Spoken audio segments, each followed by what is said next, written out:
Why do some people talk about you to everyone, except you? There is a habit that lately seems to have become surprisingly common.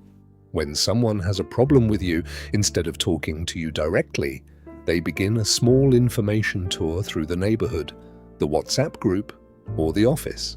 And the most curious part is this: the only person who does not receive that information is you.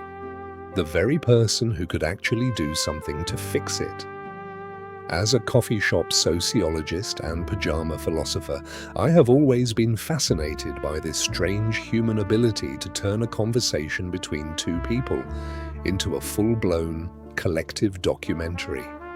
It seems that we often look for witnesses before looking for solutions, applause before understanding, allies before clarity.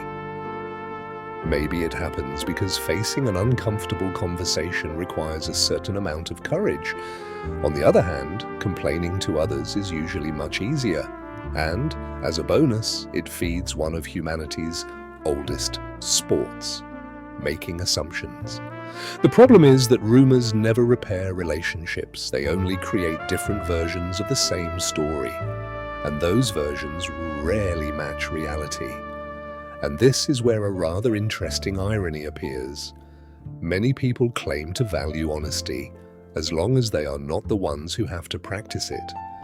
We say we want authentic people around us, but when the moment arrives, we often choose the indirect path. Why? Because it feels safer for our ego. And that is how a simple misunderstanding can end up traveling farther than an influencer during vacation season. Over time, I have reached a fairly simple conclusion.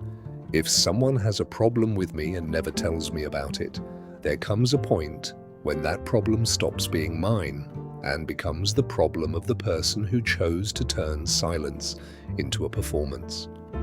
I do not have the ability to read minds, and, as far as I know, emotional Wi-Fi still has not been invented.